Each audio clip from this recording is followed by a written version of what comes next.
Ya, pemirsa Anda masih bersama kami dalam Market Opening dan tentunya masih bergabung bersama kami melalui line Zoom dengan Bapak Hans Kui, Direktur Anugrah Mega Investama. Pak Hans, tadi sejumlah emiten sedikit saja sudah saya kasih teaser begitu ya, bagaimana kemudian kinerjanya di kuartal 3. Tapi saya ingin ke sektor keuangan terlebih dahulu. Tadi ada salah satunya Bank Negara Indonesia atau BBNI yang juga sudah merilis laporan keuangan dan laba bersihnya sayang sekali turunnya cukup dalam begitu di kuartal 3 2020. Bank Negara Indonesia atau BBNI, ada view apa dari Anda, Pak Hans? Ya, memang kalau kita lihat rata-rata kalau perbankan mungkin agak terkoreksi, tapi mereka terkoreksi kan karena mereka membentuk pencadangan ya. Karena kita tahu pandemi COVID ini cukup memukul perekonomian, angka restrukturisasi yang terjadi itu kan cukup besar gitu ya. Jadi kalau kita lihat tentu perbankan ini menunjukkan prudent mereka dengan membentuk pencadangan lebih banyak gitu ya. Sehingga kalau kita lihat ini yang menyebabkan sebagian saham itu agak terkoreksi turun ke bawah. Oke, jadi untuk BBNI sendiri, jika kita lihat kondisi fundamentalnya dan pergerakan harga sahamnya sendiri, apakah kemudian ada respon pelaku pasar yang sudah terlihat di sana? Ya, kalau kita lihat sebenarnya sahamnya agak konsolidasi ya pergerakannya setelah kenaikan gitu ya. Jadi saat ini memang perbankan agak tertekan sedikit pergerakannya ya, menyusul memang kasus COVID meningkat naik gitu. Jadi ini yang agak menyebabkan sahamnya agak bergerak flat gitu. Oke, sahamnya. Ini ya memang hasil pemilu Amerika mempengaruhi tapi yang cukup penting juga adalah bagaimana penanganan COVID di dunia ini mempengaruhi gitu ya. Memang beberapa hari terakhir saham perbankan sedikit mengalami koreksi turun. Oke, tapi BBNI sendiri masih bisa dijadikan pilihan atau tidak di tengah harga sahamnya saat ini 4.700 ini, Pak Hans? Ya, kalau menurut kita saham ini masih menarik gitu ya. Jadi BBNI valuasi cukup murah, menurut kita akumulasi beli. Tapi memang kalau harga sahamnya turun di 4.580 sampai dengan level saat ini 4.700, ini cukup menarik untuk dilakukan pembelian ya. Tapi memang pelaku pasar memang harus hati-hati sedikit. Kita sedang wait and see menunggu hasil pemilu Amerika juga ya. Ini juga akan mempengaruhi pasar. Oke, hasil pemilu tadi juga tentunya akan mempengaruhi pasar sedikit banyak dan BBNI tadi sudah diberikan rekomendasinya bagaimana kemudian untuk Anda pemirsa apakah kemudian masih melihat pergerakan BBNI sejauh ini. Sementara dari sektor perbankan juga ada BBCA dan juga BDMN tadi yang sudah merilis laporan keuangan. Bank Sentral Asia sendiri juga sepertinya tidak bisa lepas dari pengaruh pandemi ini dan laba bersih menurun, Pak Hans. Bagaimana kemudian rekomendasinya atau sarannya untuk BBCA? Ya. Ini kalau kita lihat BBCA sebenarnya karena pembentukan pencadangan juga ya, hampir sama hampir semua perbankan gitu ya. Jadi menurut kita, tapi BBCA sendiri gerakannya agak flat saat ini ya, pergerakan harga sahamnya gitu. Dan saya cenderung menurut saya BBCA di valuasi agak tinggi di pasar ya. Ya kita lebih rekomendasi wait and see dulu untuk BBCA. Oke, wait and see dulu untuk BBCA, valuasi cenderung lebih tinggi. Tapi melihat kinerjanya saat ini, kemudian pergerakan sahamnya agak jangka panjang, BBCA masih bisa dijadikan pilihan atau tidak untuk term yang agak panjang gitu, meskipun wait and see masih disarankan dari Anda?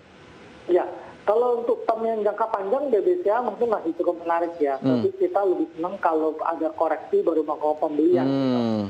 Nah, saya lebih senang kalau harga sahamnya kalau bisa balik lagi ke 26.000 atau 27.000 itu area yang lebih bagus bagi kita untuk akumulasi beli saham BBCA. Oke, itu tadi level yang sepertinya cukup menarik untuk bisa dilakukan pembelian jika memang ada koreksi sedikit dari BBCA, meskipun wait and see juga masih menjadi saran dari Pak Hans begitu ya untuk Anda pemirsa IDX Channel untuk saham BBCA. Sementara juga ada Bank Danamon, Pak Hans. Kita masih dari sektor keuangan yang juga kita lihat ini laporan keuangan di kuartal 3-nya mencatatkan penurunan laba bersihnya ke level 1,48 triliun rupiah. BDMN selaku bank swasta, bagaimana view-nya? Ya, sebenarnya harga saham agak stuck pergerakannya setelah kenaikan yang terjadi sebelumnya ya. Jadi cenderung kita akan buy weakness untuk Bank Danamon. Area beli kita di 2.350-an ya, sampai 2.400 ya untuk area beli kita. Jadi kita masih sedikit wait and see, nunggu koreksi yang terjadi di pasar ya.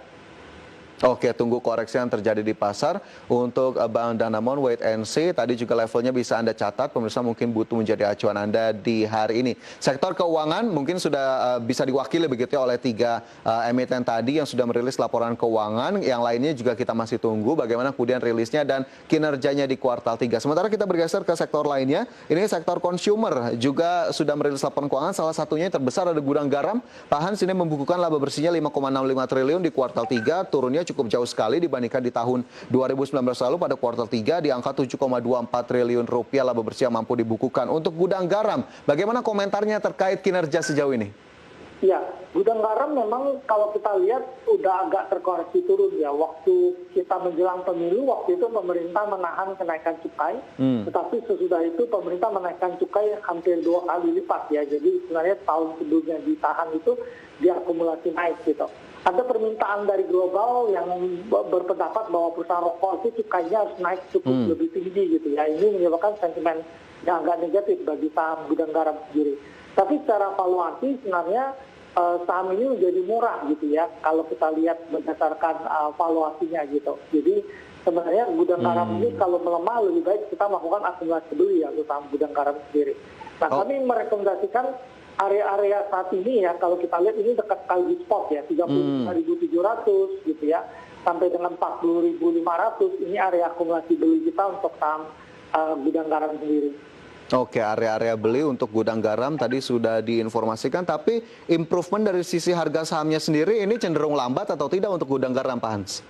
Ya, ini cenderung lambat ya kalau kita lihat karena sentimennya nggak terlalu positif ya. Kalau kita lihat saat ini bantuan pemerintah dalam bentuk pandemi itu lebih banyak makanan, kemudian langsung didistribusikan ya. Kalau dulu kalau ada bentuk bantuan tunai biasanya ini mendorong penjualan rokok meningkat naik gitu ya. Tapi ini lebih banyak bentuk makanan, jadi agak sedikit mengalami tekanan bagi mereka di periode pandemi kali ini.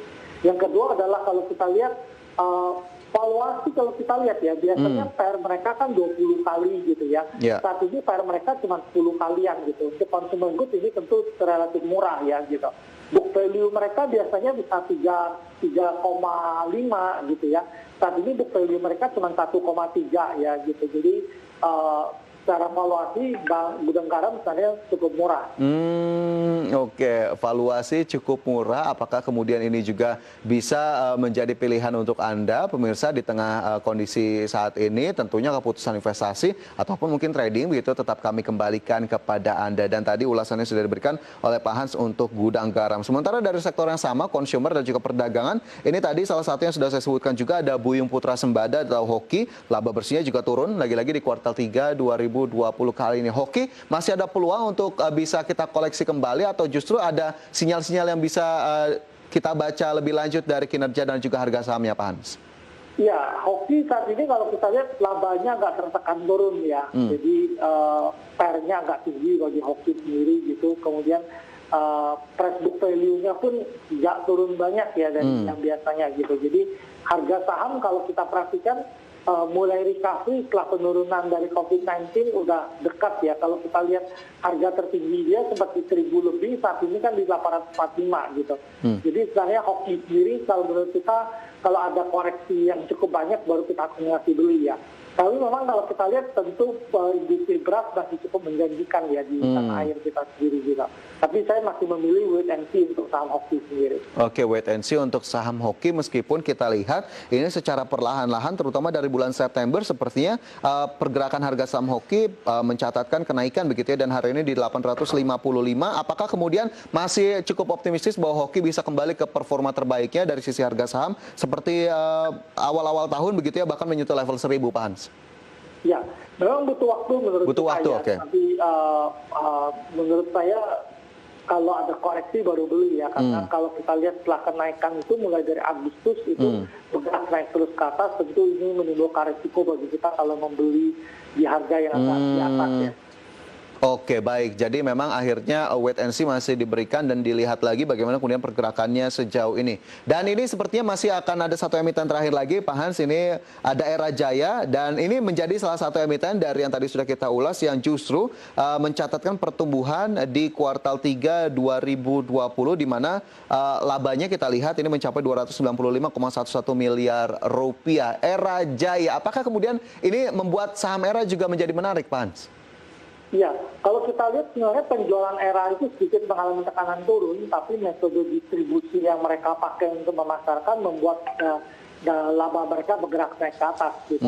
Di tengah periode pandemi kita lihat saham-saham teknologi sebenarnya cukup menarik gitu ya, termasuk Era yang menjual handphone dan kebutuhan elektronik gitu ya. Jadi ini mendorong sahamnya kita lihat bergerak naik ke atas gitu. Sebenarnya kalau kita lihat saham ini sih menurut saya masih cukup menarik ya Era ya, tapi memang saat ini agak tinggi di atas ya karena udah mendekati new high level sebelumnya gitu.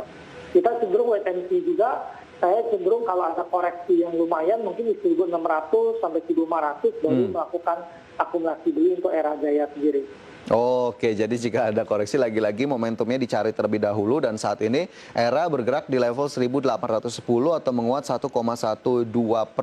Mungkin Anda juga masih memperhatikan pergerakan saham Era Jaya sejauh ini. Nah, Pak Hans, ini secara general sebetulnya di tengah banyaknya sentimen baik dari luar ataupun dari dalam negeri, apa kemudian yang bisa disarankan kepada para pemirsa untuk menyikapi berbagai sentimen ini? Sekaligus ini menjadi closing statement, Pak Hans. Ya, kita cenderung agak sedikit hati-hati dan wait-and-see ya sebenarnya. Jadi pemilu Amerika akan punya pengaruh juga ke pasar global gitu. Tetapi sebenarnya yang harus kita lihat beberapa bulan ke depan adalah bagaimana kasus pandemi COVID gitu ya. Peningkatan pada jumlah penyebaran COVID ya, dan kelihatan tanda-tanda wave kedua di benua Eropa ini cenderung menekan negara-negara tersebut ya. Karena mereka terpaksa melakukan lockdown ya, pembatasan ekonomi, sehingga kemungkinan kuartal keempat ekonomi mereka akan tertekan turun ke bawah gitu. Nah ini tentu menyebabkan pasar saham cenderung agak terkoreksi turun gitu. Tapi kalau kita lihat koreksi pasar saham ini membuka peluang untuk akumulasi beli kembali ya. Jadi kalau ada pelemahan, kita bisa melakukan akumulasi beli kembali. Oke, jadi nanti kita lihat bagaimana kemudian efeknya dari penanganan terutama dari sisi COVID-19 dari sejumlah negara dan juga termasuk Indonesia begitu ya, masih kita harus nantikan dan kita harapkan bisa lebih maksimal kembali. Pak Hans, terima kasih banyak sudah bergabung bersama kami di Market Opening pagi hari ini. Kita jumpa di lain waktu ya Pak. Ya, salam sehat dan sampai jumpa. Ya, pemirsa Market Opening akan segera kembali dengan informasi lainnya. Tetaplah bersama kami.